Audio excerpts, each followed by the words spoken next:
The GOP and the bullshit TV mountain are busy trying to bring the word partisan as many times as they possibly can because Biden said that he will govern as an American and not as a Democrat or as a Republican.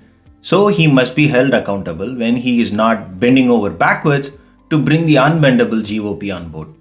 That Trump attacked Democrats at every turn, at every tweet, is a thing of the past. That down ballot Republicans and Republican governors are resorting to the same tactic to blame Democrats even when they are not in power is par for the course today. But any action Biden takes will be weighed up against his call for bipartisanship. Senator Josh Hawley has voted against every single Biden nominee. Why does he have to do that?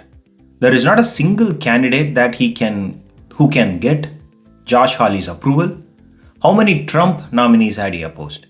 So every Trump nominee was so great and every Biden nominee is so bad. Even the simplest law of mathematics will tell you that it's a boatload of bullshit if he brings that argument. Will there be any bill that Josh will sign on if Biden invited him to work with him on it? And if Josh goes that far, where will Ted Cruz be? There is no way you can get both of them on board, irrespective of what's in the bill and how many changes the Biden administration is willing to do. And the same will be the case with so many other GOP senators. More than 200 congressional Republicans signed off on the lawsuit filed by Texas in the Supreme Court. And the court tossed it out with just 3 sentences.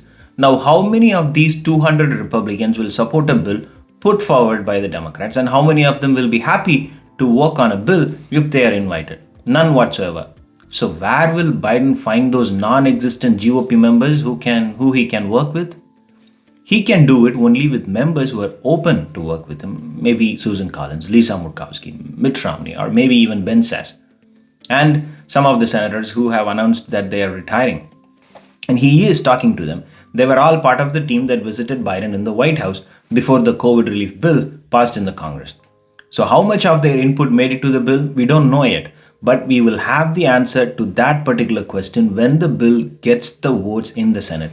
If it's a 50-50 tiebreaker, then we can be sure that the talks failed to muster an average down. And all this crybaby talk of not being heard, that's also heard by people of the country. And so far, the people are not willing to give in to the GOP narrative. President Biden gets the benefit of the doubt. Biden's approval rating has consistently stayed above the majority 50% mark since he took office, and less than 40% disapprove his actions. And the support for Biden goes even higher when they are asked about the COVID relief package. Only 32% say that Biden should pass a plan that has the approval of the Republicans, and a whopping 68% say that he needs to pass the bill large enough to do what is necessary to put the COVID crisis behind.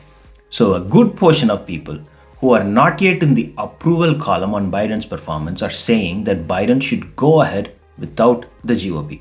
This would not have happened. The wide mismatch between Biden's approval numbers and the support for COVID relief bill without a good number of GOP voters signaling Biden should leave the GOP senators behind if that's what he needs to pass the relief.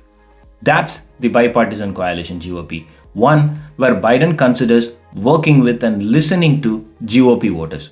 Sorry if you did not include senators in on that discussion. If you want a bipartisan Senate coalition, then go and ask that one guy who just keeps voting no to every single Biden nominee and ask him what he is trying to prove here. And then come back to your bullshit TV mountain. Until that time, Biden has to only keep looking at poll numbers on every bill.